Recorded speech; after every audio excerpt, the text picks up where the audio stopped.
Welcome to the Joy Lab podcast, where we help you uncover and foster your most joyful self. Your hosts, Dr. Henry Emmons and Dr. Amy Prasek, bring you the ideal mix of soulful and scientifically sound tools to spark your joy, even when it feels dark. When you're ready to experiment with more joy, combine this podcast with the full Joy Lab program over at joylab.coach. Hello. I'm Henry Emmons, and welcome to Joy Lab. And I'm Amy Prasek. Here at Joy Lab, we infuse science with soul to help you uncover joy. To do that, we focus on building the elements of joy. Those are the positive emotions and inner states that become the building blocks for a joyful life. So we're playing with our element of fun lately. And so last episode, we explored isolation and loneliness. Which are the opposites of fun. And in this one, we're talking about solitude. And if we're doing a free association test, and I said, tell me the first thing that comes to mind when I say the word fun, I'm sure loneliness, isolation, or solitude were not on those lists. But what we want to talk about in this episode is how solitude can ultimately fuel fun. Really, which I think is the most important part here, it can downregulate our nervous system. It can just calm our system. It can spur creativity and motivation. It can help you tap into what really matters for you uniquely, and some other good stuff that we'll get into. So to just put us on the same page, I want to roughly define solitude. And although it absolutely can look different for each of us, solitude is voluntarily being alone and without any other activities, devices, or stimuli that kind of pulls us away from a kind of engagement with ourselves. So I think it's helpful to compare that with loneliness or isolation, like we talked about last episode, which on the surface may look the same, right? We might be alone, but the inner experience of loneliness is really anchored in a desire for what or who isn't with you. You feel that void. There's sort of a deep lacking in loneliness, and same with isolation or social isolation, as we talked about last episode. Solitude is not that. It feels full. Yes. As I mentioned last week, I sometimes crave solitude, even though usually I'm very social. When I need it, solitude feeds me like almost nothing else I know of. But I do need to do it in a way that kind of works for me. And I'm going to say a little bit more about that later, I think. So I like how you said that they can look kind of similar on the surface, Amy. And I've often noticed the similarities also between something like depression and grief, which is kind of a useful metaphor, I think. Because depression and grief might feel very similar, the felt experience of it. But depression shuts us down or depletes us or both. Whereas grieving, if we don't get stuck in it, can actually be quite freeing and even open us up more. So, healthy grieving can really help us move through the sense of loss, which, every one of us experiences at some time or another. So similarly, loneliness just feels bad, and it is also depleting. But solitude, when we relish it and use it well, it can really be freeing and even energizing, which seems like a paradox. I personally come out of my periods of intentional solitude generally feeling really renewed and refreshed and like, okay, I'm ready to re-engage with the world for a while. I got enough juice to keep me going for a while. Yeah, I'm like in that parallel of depression and grief that you just noted, Henry. Grief can just tear you apart, but when it's in connection with others, that tearing, I think, this is very visceral here, it can really create some openings, like you're describing, in such a profound way, like places to really deepen connection. On the flip side, that reminds me how treacherous grief can be when you isolate yourself. I've been there, and it's the worst. Yeah. I want to talk about grief in a future episode, so let's put that up on the future episodes board as well. Done. Good. All right. So for now, I think it can be helpful to call out some obstacles to solitude, to choosing to be alone, as I always do, call out the obstacles. You do. I do. That's a pessimist of me. Sorry, folks. I think it's not a problem. I think the first is just the social pressure, actually. So what's the first thing, listeners, all of us here, what's the first thing that comes to your mind when I say table for one, please? First thing that comes to my mind is Ted Lasso episode where Nate the Great goes into the restaurant and, all by himself and sits kind of at a table, and it is kind of, it's kind of lonely and sad. Yeah. At first. Exactly. Right. This is never a great depiction. Yeah, we see it in movies. It's like, oh, you're a table for one. How sad. Yeah. I love being at a table for one, let me tell you. There's a lot of pressure to be social, like perpetually social in US culture, I think. Extroversion is rewarded, doing more with more people, having a bigger network, being everywhere. There's a lot of pressure to always be hustling and consuming. Now, there are lots of reasons for all that, but just in the context of solitude, it makes solitude look like a negative, right? Table for one. And when it comes to mental health, of course, fulfilling relationships are essential. Meaningful connections are so predictive for good mental health. So choosing to be alone seems counter to that, right? Yeah. I think that in this case, our culture has dealt us kind of a bad hand. Yeah.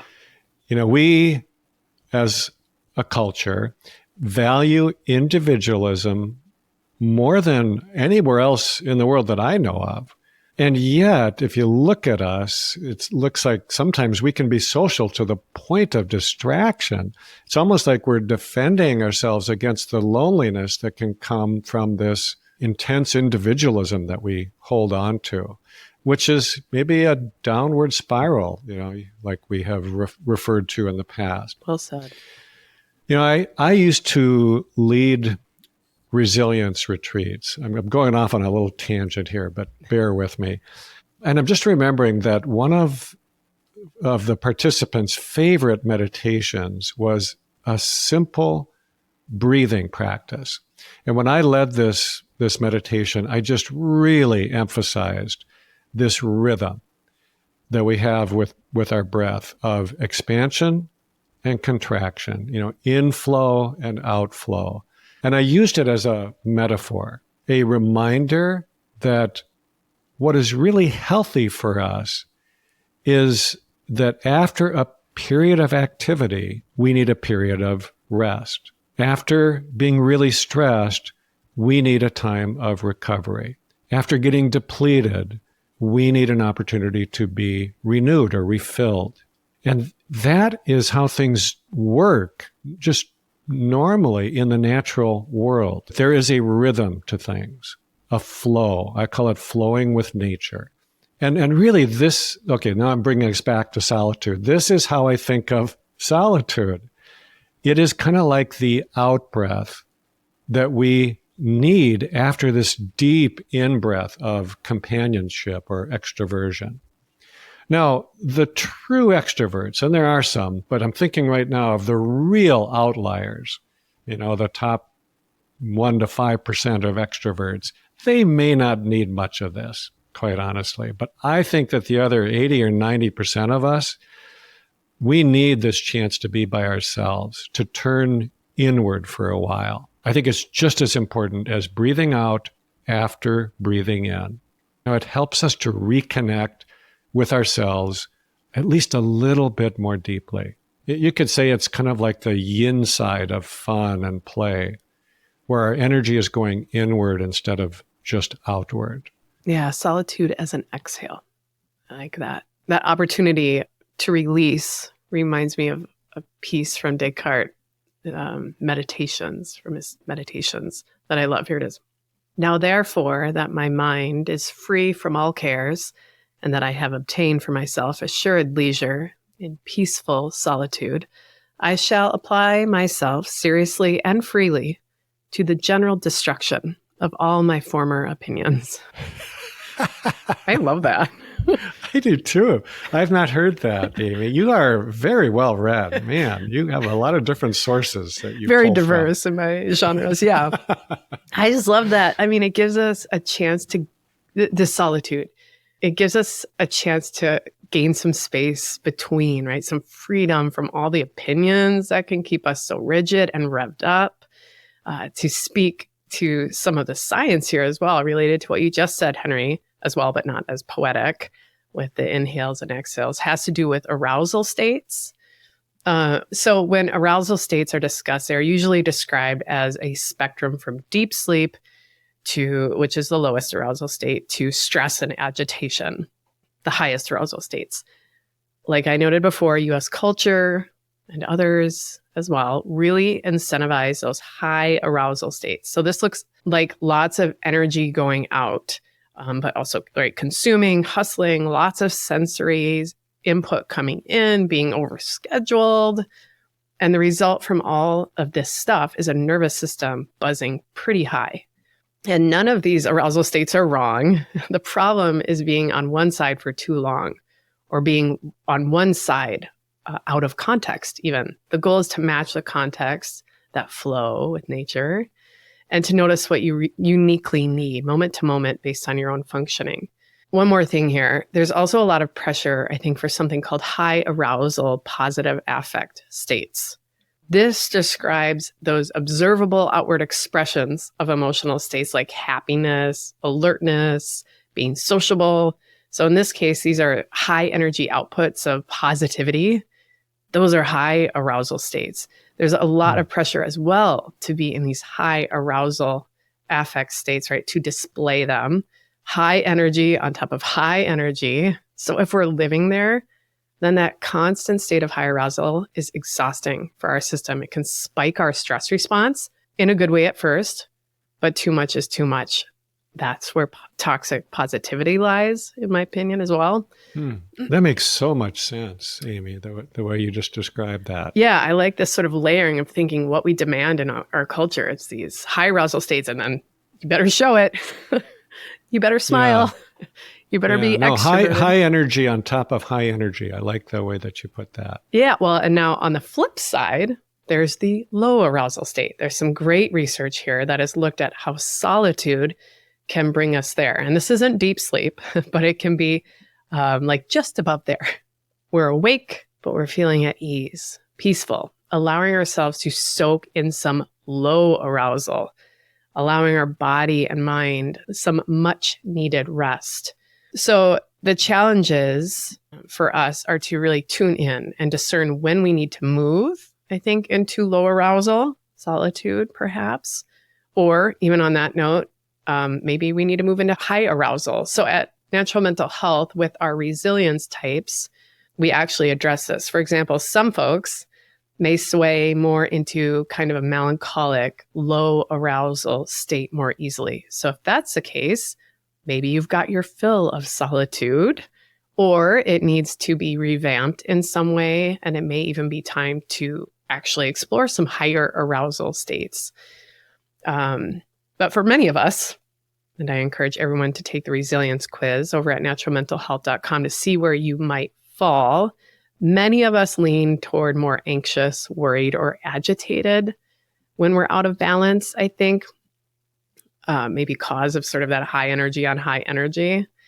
And those moments are just craving some low arousal, just a pendulum swing back into more of a balanced state, which solitude can offer.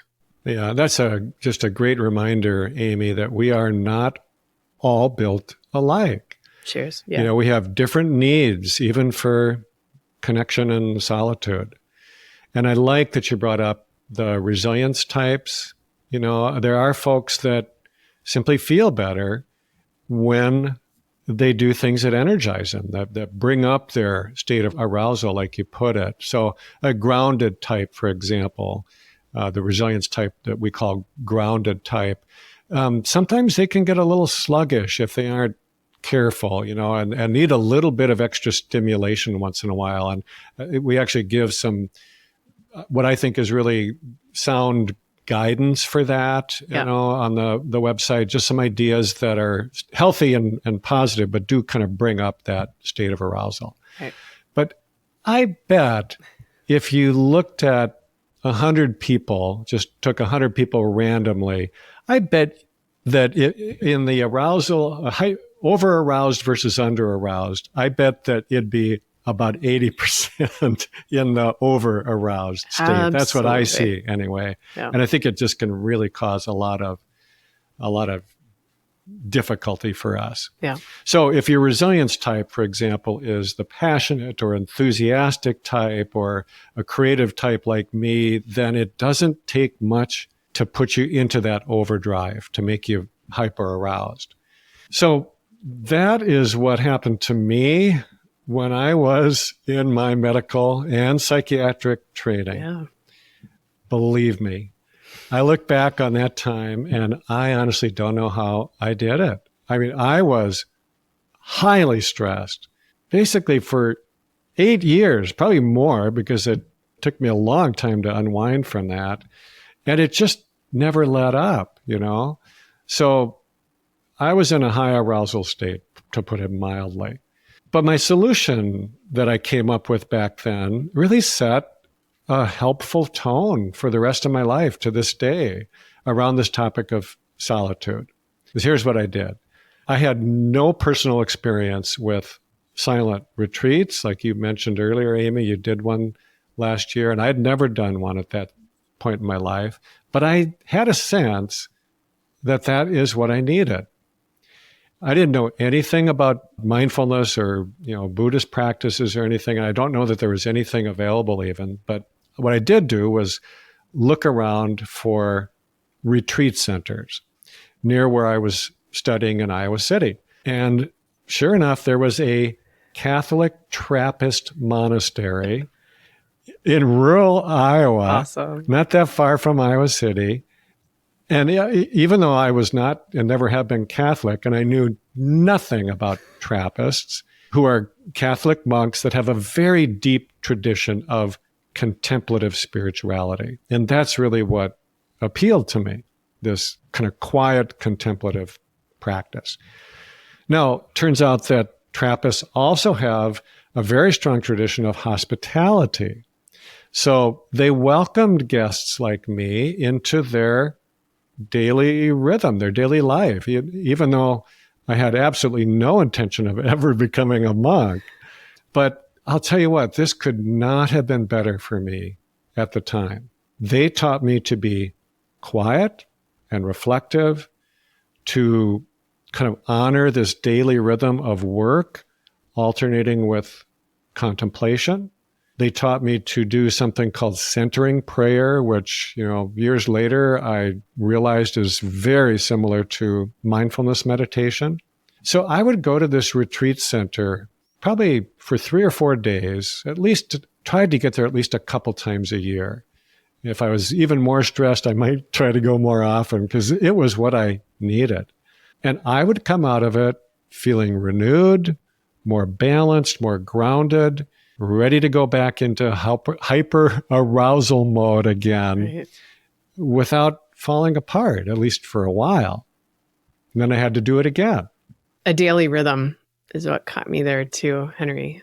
I think that's it. It really is about tuning into our rhythm and shifting to what we need when we need it. You tuned into that, even though you didn't know what it was, or maybe couldn't explain it. You knew that's what you needed. I think that's really beautiful. I also know it can be hard to carve out time, though, to do this. Maybe we have a picture of what it looks like. Life can be busy.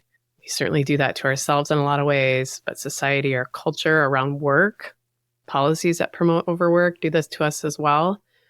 And I said last episode that I did my silent retreat last year. It was amazing, but it was hard to carve time out. I'm grateful I did it, but it doesn't have to be something like that, so intense. You do not have to go to a monastery either. You don't need to do a silent retreat or find a cave in a faraway land and live on the food that you forage. Though that is an option. Yeah, these are all options. If it appeals to you. Yeah, absolutely, man. But you can also dig in the garden for 15 minutes or so. That's what I like to do, sort of that daily rhythm. for solitude.